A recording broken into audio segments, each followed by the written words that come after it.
guys, welcome to our talk on Android testing APIs, and today we're going to show you how you can write higher quality apps using automated tests. My name is Stephan Linzner. I'm Jose Alcérreca. And I'm Jan-Felix Schmakeit. And we are developer programs engineers on the developer platform team here at Google. And you might have seen some of the sample code and some of the libraries that we've been working on. In particular, the Android testing support library is something that we've worked on. And with that, I will leave you with Stephan, who's going to talk a bit more about how Android testing has evolved over the last few years. Thank you. Thank you, guys.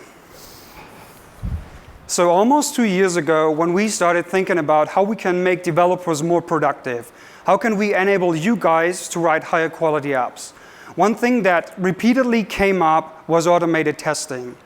But if you look at the testing APIs, what you will find is some of them have changed in API level 3, which was Cupcake, and most of them have been around since API level 1. So what that means is, in the meantime, Android has evolved a lot, right? And I'm so proud of what we've achieved in the last 5 or 6 years in Android, and I'm pretty sure everyone in this room is. But we haven't evolved in the testing space, and that's what we wanted to change. We wanted to make testing easier, and we wanted to have a better testing experience across the stack. So since then, we've made a lot of progress on many levels of the stack, and we've created a new suite of tools and frameworks to enable a better testing experience and make it even fun to write tests. So we have Android Studio and Gradle, which added amazing new features like the new unit test support, which allows for faster development cycles and makes you more productive. We have new ways to write and run tests. And we also now have compelling ways to display test results and code coverage reports in Android Studio. And now with Android Studio 2.0, you can even refactor across unit and instrumentation tests, which is amazing. But we went even further. So we ended up creating a full support library for testing called the Android Testing Support Library. This library contains all of our testing APIs, and you can just apply it to your project and get easily started with testing. But even more importantly, this library is unbundled from the platform, which means we can update it at any time, and we can iterate faster, and we can fix bugs more quickly, which was a problem before. On top of that, we also created a new testing library called Espresso, and this addresses actually one of the biggest pain points that we had in Android testing for a while, which is UI testing. And Espresso, you will see that if you start using it, has a really nice, beautiful, concise, and fluent API, which makes for frictionless testing. And with that, I'm going to hand back to JF. He's going to talk about the CodeLab app that we've built to show you how you can use our testing APIs in action in your project. Cool, thank you, Stephan. So the app I'm talking about here is actually part of a code lab that we are going to be referring to throughout this presentation. At the end, I have some links and some resources. You can actually check it out and see exactly what we have done. So the app we wanted to build was meant to be, was meant to showcase the best practice for testing today. How you should be using testing in your Android application. So what we have built is a very simple, very standard note-taking application. You can view a list of the notes that you have in your app. You can add a new note, which means you can also take a photo, attach it to your note. You can click on a note and it opens up and you can see its full content. And we have some navigation in there as well. And as you can see, this is very much a stock standard Android application, probably quite similar to the way you've built an Android app before. We're using a recycler view to display the list of notes.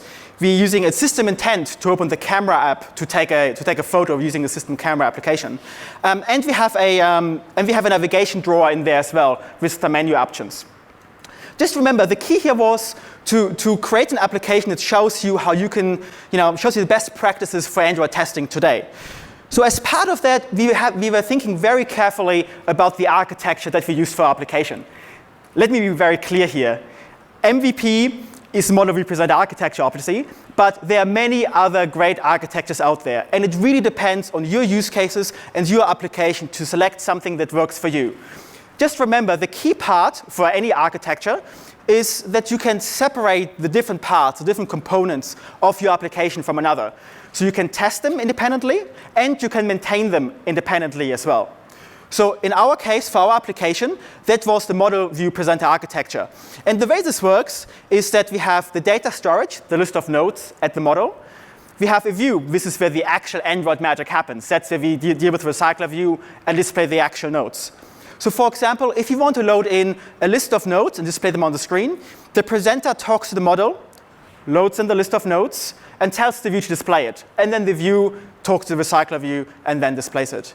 So just remember, the key part here is to separate the different areas and different components of the application. And this makes it really easy and really useful for testing. And I have Jose coming up next, telling you a bit more about testing and independent components.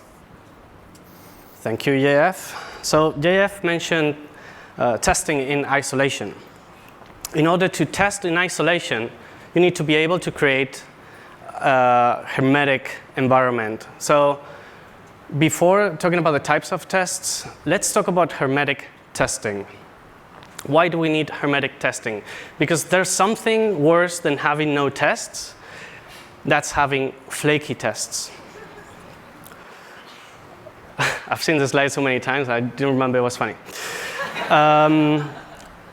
A test is flaky when it fails sometimes. So if a test fails just 1% of the time you run it, you will submit your code, submit your test, and in 3 weeks you'll get a call or you get an email saying something went wrong because this test failed. So you'll start your investigation, you'll log in into your Jenkins instance if you have one, and after 15 minutes you will say the famous last words, it's probably just a flaky test. That's something that you should never have to say or hear. So in this code lab, in this project, we decided to, we had an objective to reduce flakiness as much as possible. So the first thing we did was to isolate from external dependencies. External dependencies are one of the most important sources of flakiness, especially the network, for example. Because the network can fail in network calls when you talk to your backend API, can fail in many steps. Your Wi-Fi, your ISP connection, the server has to be on and working, but also other external dependencies to our code, like storage, other devices, sensors, the camera, etc. So what we're going to do is replace the components that talk to these external dependencies with fake implementations that are going to intercept that and return fake data immediately. For that, we could use something like a dependency injection framework like Dagger or Dagger 2, but we found something that is simpler. Flavors, product flavors, is a feature in the Android Gradle plugin. You're probably familiar with it because this is what you use if you want to create different versions of your app sharing codebase. So it's very common to see free versus paid dimension for flavors. In this case, we have prod and mock. Prod is your production version, the one that you distribute, and mock is the one that is going to use this fake data. If you open the project with Android Studio and you look at the build variants window, you'll see that we have 3 variants. That's because we are filtering out mock release because it makes no sense and we don't need it. If you look at the Gradle tasks list, you'll see that there's no install debug anymore. So now we have to choose which version we want to install. We can install mock debug or prod debug. To run tests, we usually use instrumentation tests. We usually use connected Android tests. But we can now also choose what version to test against with connected mock debug Android test and connected prod debug Android test. So let's see how it's done. First, you create a source set per flavor. So we have prod and mock. And we also have another interesting source set, Android test mock. This is where you put the tests that only make sense for the mock version of your app. Check out the code to see why we use that. This is where the actual replacement happens. The injection class lives in both mock and prod source sets. So that is the class that is going to be replaced depending on the version that you're using. Also, we put the fake implementations in the mock source set. This is great because it's actually going to hide these classes from the production app so that you can't use them by mistake. Zooming in a little bit, this is the injection class of the mock flavor, of the mock source set, rather. It has two methods. Both injection classes look the same from the outside. They have the same public methods. Provide image file is the method that we use from the component that talks to the camera. So we're going to return a new fake image file implementation. That class, the only thing it's doing is returning a string, a path to an image file that we preloaded. So it's a fake image, really. Provide nodes repository is the method that we use to create the repository. So if you're using the mock flavor, it's going to create an actual real in-memory repository, but we're going to inject a fake dependency. In this case, the fake node service API implementation, that's a very Java name, I know, is going not to start any HTTP connections, but it's just going to return immediately a JSON file, in this case. And that's it. That's how we set up. That's how we set up a hermetic environment. Is it actually 3 to 12? That'll be pretty cool. Yeah, more or less. All right. This has some interesting side effects. Mock mode. Using the mock flavor is interesting if you are developing your app. You usually do manual testing, right? If you're developing UI specifically. You change something in the UI, you deploy, and then you test manually that what you've done works. If you use fake data, this iteration is going to be shorter, so your development is going to be faster. It's also good for concurrent development. So if you don't have a backend API yet, you can use fake data in the meantime. We're not only going to run instrumentation tests against the mock flavor. We can also use the production app because it's going to give us very nice end-to-end tests if we want to test the whole project from the backend to the app.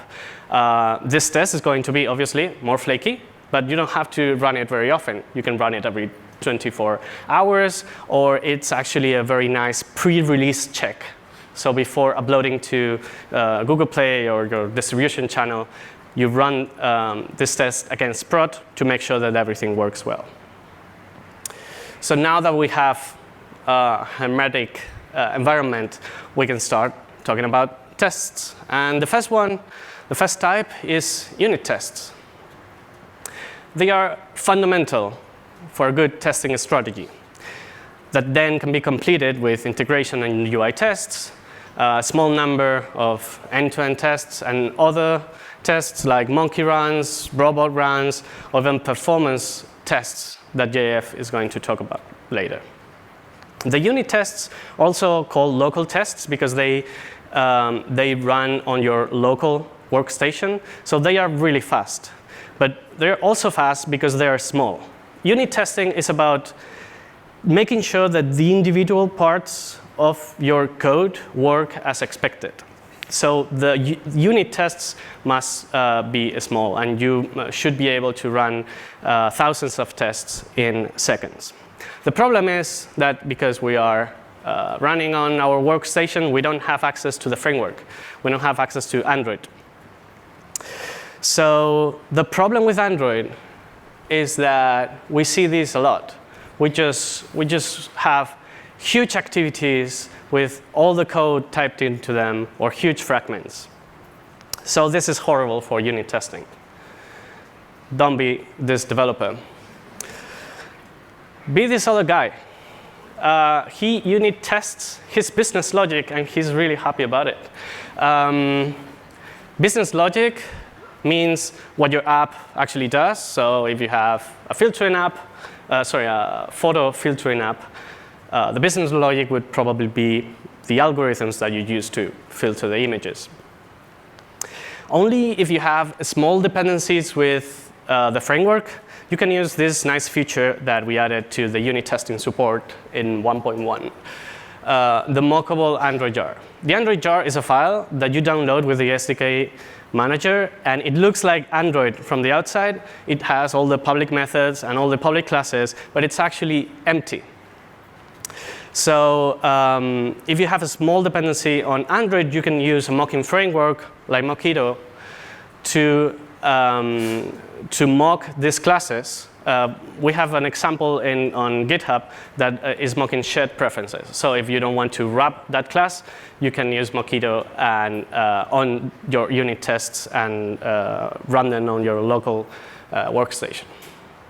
So let's see how the unit tests look like. They live in the test folder. We have five classes. If you open, well, the first thing you have to do is go to the build variants window and choose unit test as the test artifact. This is going to enable the unit test, but also refactorings and something else. But this is actually going away. In Android Studio 2.0, you don't have to do this anymore because both instrumentation and unit tests are going to be active, so you'll be able to refactor across both test artifacts. If you know what I'm talking about, you know this is huge. This is how a normal unit test looks like. It's a JUnit4 test. It has the add test annotation, the name, and it's as simple as it gets. The add new node method is called on the real presenter, and then we are verifying that the mocked view, in this case, was called via that method, the show add node method. Verify is a Mockito API, by the way. In order to execute it, you can right-click on the method, right-click on the class, or right-click on the file, and in the right-click menu, you just click on Run. From Gradle, we simply use test, because your unit tests are supposed to be fast, and they should pass really fast. So you don't need to filter one. So we just run all of them all the time. In the code lab, we use a test-driven development approach. This is about creating the unit tests first, and the unit test will act as a contract. That is going to say how your app behaves. So the first thing you do, you create the unit test, you see that it fails, then you implement the behavior on your app until the test passes. And then you move on to the next test until you have something like this, a glorious list of tests all passing. So with all that we've talked about, the fact that we have an architecture that in this case is MVP, but you can use whatever you want, the fact that we have the hermetic testing in place and that we are using unit tests and TDD is going to lead you to a very, very healthy code base where adding new features is super easy. It's a matter of adding a unit test, a couple of methods in an interface, and then Android Studio is actually going to tell you where to fill in the gaps. Great for maintenance as well. You don't need to be afraid of refactorings anymore because you are covered by tests. And you'll see that instead of adding to your technical debt every time you modify your code, all the pieces are going to fall into place. So to finish off, I want to talk about a hybrid type of tests. These are the unit tests that run on a device or an emulator. They are by definition integration tests, by the way. So we call them unit Android tests because we are good at naming. These tests allow you to test things like your parcelable implementation or your SQLite integration, and they're actually invisible. You just upload the tests, you run them, and then the results come back. So you don't actually see anything because they don't open activities, they don't open fragments. If you want to test those UI elements and the UI interactions, Stephan is here to talk about UI testing with Espresso. Thanks. Thanks, Jose. Great. Yeah, so let's talk a little bit about UI testing. So yeah, I think the previous part was great because it showed that we can implement all our business logic, and we can verify its correctness using a unit test, and then we can move on to a high level of testing and write some UI tests for it. But the other thing that it shows, and you will actually see that if you do the code lab, which I, by the way, hope you all do right after these sessions, go down there downstairs, is that we use the IDE to generate most of the code for us. So because if you look at the test as your specification, and if you do TDD, you can use the IDE to generate almost all the code for you, and you just fill in the gaps. But it also shows how you can use meaningful abstractions and use a unit test to spec the behavior of your system, how your objects interact, how they send messages to each other, how they behave. But we can apply some of these same patterns to UI testing, and we'll look at this now. So UI tests should be a crucial part of your development strategy. Like essentially, they test your application through its user interface. It's already in the Word. And what that also means is that these tests have to run on an actual emulator or device. And the great thing about them is they will give you a lot of confidence in your application because you can run on a wide variety of configurations on emulators. And you can now even use Cloud Test Lab to run on real devices in the cloud. And so for the next release, you can just sleep well because you know your app is just going to work across all these different configurations. But I think I lied a bit because it turns out that UI testing is actually quite hard to do. And writing a reliable and non-flaky UI test before Espresso, it was a challenge, and many of you, I'm sure, have experienced this. And this is essentially why we created Espresso, because we want you guys to focus on being productive, on writing code, implementing new features, maybe even focus on a test, but we don't want you to fix your flaky tests. And what Espresso will give you is a nice, fluent, and concise API which you can use to hide almost all of the complexity that comes with writing UI tests. So when we started creating Espresso, we tried to look at UI testing from a different angle, right? We didn't want it to focus so much on implementation details like activities and fragments. Instead, we took a step back and we thought, okay, what would a user do? And if you think about it, what you do every day if you interact with your device, you pick it up, you'll find some view on the screen, then you'll perform some action on it. You might click on a button, swipe, and then you observe some UI state change. And this is essentially how our API, how our Espresso API looks like. So we have the onView method as the main entry point, and then we can just use a view matcher to tell Espresso to find us a view in the current view hierarchy.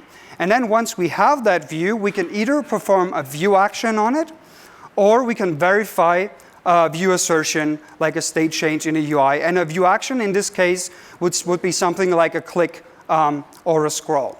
The good news is that we created all the view matchers, actions, and assertions for you. And I'm pretty sure the ones that we have cover like 90% of the cases. But the great thing is all these three are extension points, and they make Espresso very customizable. And you can actually tailor it to your needs by writing your own matchers, actions, and view assertions. But now let's look at how you would actually write an Espresso test for your application. But before we dive into the implementation, let's have a look at the Add Node feature from the Notes app. So this is a UI flow I'm going to show you, and we're going to implement it afterwards. So we start on the main node screen. Then the next thing we want to do is we want to click on a button. This will bring up the Add Nodes fragments where we can type in a title and a description. Then we can save the node, and this will bring us back to the previous screen. And as you can see, the node is displayed. The new one is displayed on the main node screen, and we want to verify that in our UI test.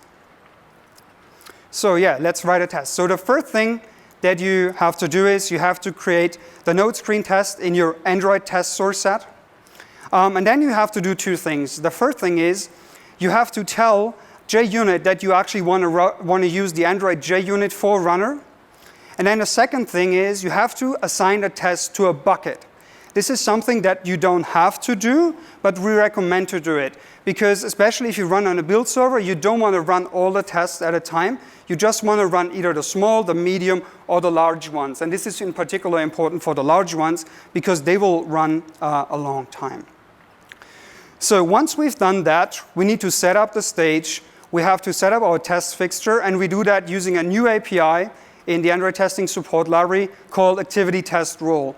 And so you might have heard of rules. They're not a really new concept. They have been around a while in JUnit 4, but they're essentially this is essentially an API you can use to create reusable components which you can use in all of your tests, and they reduce boilerplate code. And that's exactly what we can see here. So in order to use activity test rule, the only thing that you have to do is you have to create an instance in a public field, annotate it with the @rule annotation, and then what this will do is it will start the activity before each test and will finish it after, after each test run, which is great.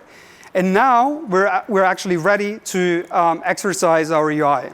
And here's how you do it with Espresso. If you remember what I just showed you, the first thing that we want to do is we want to click this button at the bottom right of the screen. So the way we do it in Espresso, we ask Espresso to give us the view for the corresponding @node ID from the current view hierarchy. And we do that by using a with ID view matcher. And Espresso will return us that view, and then we want to perform a click action on it. And Espresso will get the view, click on it, and then the @nodes fragments will show up. And then we want to type a title and a descriptions in the corresponding edit text fields. And again, we use the same entry point on view. We use a with ID matcher again to get a hold of the title and description views from the view hierarchy. But this time, we don't click on it. We just use a type text action to type some text in the title and a description. And then we want to save the node. And this works pretty much the same like the first step. We get a hold of the view using a with ID matcher, and then we perform a click action. And the last thing that we want to do is we want to actually verify that the node that we've just added to our model is displayed on screen. And this time we're going to do things a little bit differently. We use the onView method, but instead of matching a view by its ID, we can also use text and tell Espresso, give me the view from the view hierarchy which contains these text. And then we can use the check method to verify that the view is actually displayed on screen. So if you look at this UI flow, it's not an easy UI flow. But if you look at the code, it looks really easy. It's really readable. And there's no implementation details. There's no activities, no fragments. You essentially don't have to deal with those details anymore. And in fact, Espresso only cares about views and windows. That's all it cares about. And it hides most of the complexity and most of the UI synchronization from you. And now, of course, you want to run your test. This works pretty much the same like Jose showed you with the unit tests. So you can either right-click on a test class and click on the play button, or you can also do it on a method level from the test class. But what this will do is it'll create two APKs for you, a test APK and an app APK. It'll deploy both of them to your device, and then the test APK will instrument the app using instrumentation and exercise its UI. So you can, of course, do this from Gradle. This is something that you wouldn't use in your local development flow, but it's something that comes in very handy if you actually run from a build server and if you use a CI server, which is something that I think most of you guys do anyways. So, and now at this point, we need to wire up our Android code with our architecture, right? And the good news about this is because we already implemented all the logic in the presenter, our Android implementation will be much simpler. Often it's just setting some text on a text view field, and often it's very simple. And the other good thing is because we know that everything already works because we have the UI tests for the presenter, this is a great approach to attempt testing in general and combine the unit testing with the UI testing. And at one point, you'll actually go green, your test will pass, and then you will see something like you can see here on the right. And I've been working on this since many years now, and I'm still fascinated if I see those tests run on a device. And you should really try it out, because it's a lot of fun to write UI tests with Espresso. So let me summarize. Espresso gives you frictionless UI testing. Espresso is really reliable. You will see that if you switch to Espresso, or if you start using it, you will see your tests will be much more reliable. They're also more readable. They're almost like a UI spec. So think about onboarding a new member to your team. You can just point them to the test. They can read through the test. They can almost figure out the whole UI flow just from your test. And maybe they get excited when they see how easy it is to write a UI test, and it's easier to onboard them to write UI tests in the first place. The last thing I want to mention is Espresso is blazing fast. We do all the synchronization for you, and we know when to execute the next view action immediately after the previous one has finished. And you will immediately notice this if you have a lot of tests and if you switch over to Espresso. So to summarize, Espresso makes for non-flaky tests, and you should really try it out because it's an amazing framework and it's a step forward in UI testing on Android. And with that, I'm very excited to have Jay to talk about some of the newer stuff that we've been working on, because now that we have all the low-level APIs, we really want to take a smarter approach to testing, and we want to build the high-level tools which sits on the lower-level APIs to enable more powerful use cases. Cool. Thank you very much, Stephan.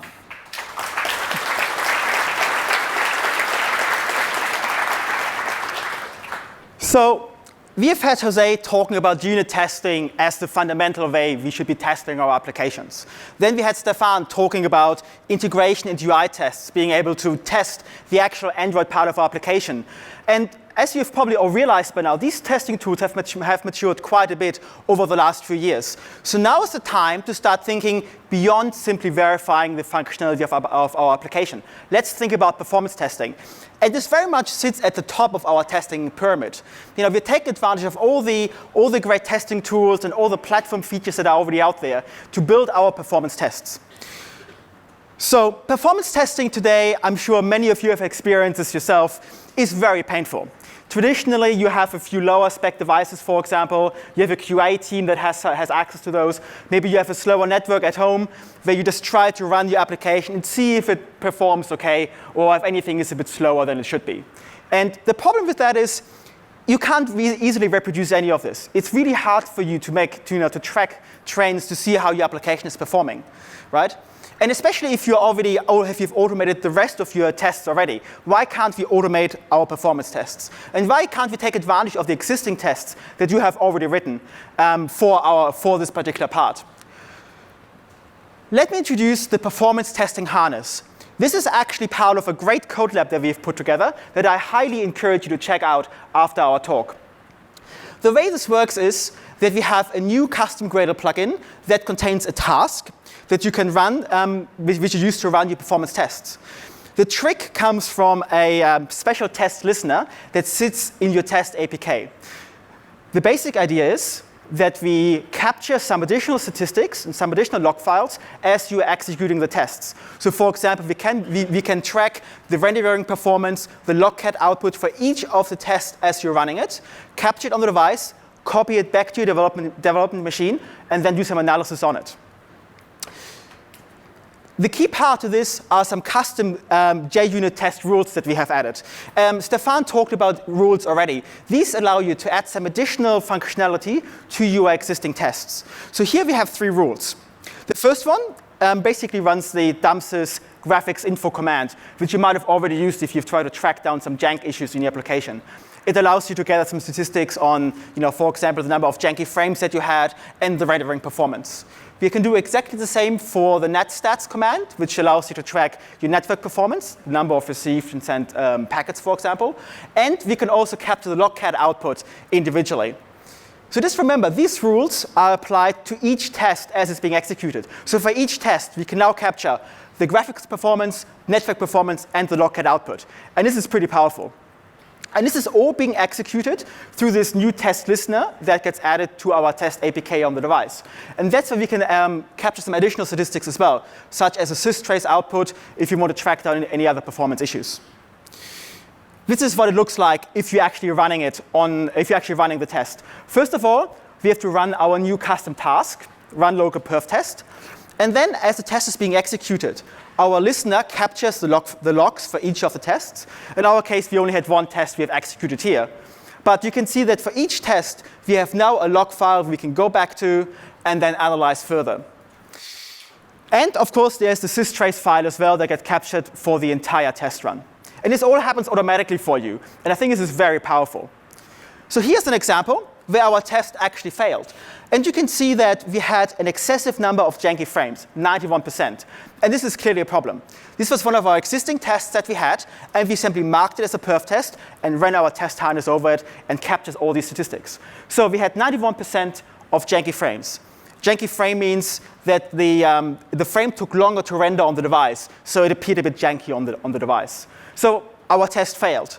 Instead of having to go back, getting the device out, having to reproduce it, and trying to see what's going on there, we have captured all the log files already. We have the systrace file there as well. So we can go straight back to the logs we have captured to see what the problem was, and maybe even fix it straight away. And this is a great way to scale up your performance testing if you think about it. Just imagine where you can take it from here. Right? Running it on one device, yeah, that's OK. You can probably already do that. But imagine scaling this up and running this as part of your continuous integration tests. Right? What if you can run all these performance tests as part of your, for each commit or for each build that you're creating? And this is very powerful because this now allows you to capture statistics and trends as they develop. You might even be able to go back all the way to one commit that introduced some performance issues that didn't come up until later on. So no longer you have to rely on just simple manual performance testing. You can use our testing harness to automate some of the work for you. And I would like you to think about, this is just the beginning, right? There's so much more we can do with this, right? Now that our testing tools have matured, we can start thinking about other ways we can test and improve our performance in our applications. We can look at battery usage, for example. We can look at the network performance as well. This is very much just the beginning. So my point here is really that we should now be starting to think about smarter testing, performance testing, and there are many other ways we can automate some of the things we're currently doing manually to build better apps and make it much easier for us to verify and test our applications, to delight our users and give them a great experience as we work on our applications. With that, I highly encourage you to check out our code labs. They are great. First of all, the Android testing code lab. This is the one that you have seen throughout this entire presentation. So we have a great code lab that we've put together that shows you how we've used the MVP architecture, how we're using test-driven development, and how we're doing the unit testing and the UI testing in a great, concise application. You can check this out in the code lab area downstairs, and they're online as well. If you're more curious about the automated performance testing that I've talked about, and you want to see it in action and have a play with it to see how you could use it to actually track down a performance issue, check out the automated performance testing code lab. Here are some amazing resources we've put together. The code labs are all available online for you to try out at home or later on your laptop as well if you like. We also have some great samples out there that show you everything from basic unit testing to much more complicated espresso testing. So definitely check this out on GitHub. We also have a great project called the Android Testing Blueprint. And that shows you how you can integrate many different ways of testing into one great project. For example, the unit and the UI testing that you've seen today. And of course, we have the ATSL, the Android Testing Support Library, that we've all been working on. So definitely check out the great documentation for that as well. And with that, I would like to thank you very much. It's great to see so many people interested in testing here. We'll be around in the office hours area, and we have Stephan joining the Android Tools panel, the fireside chat this afternoon as well. So you can definitely find us if you have any questions. And I think with that, it's time for lunch. So happy testing.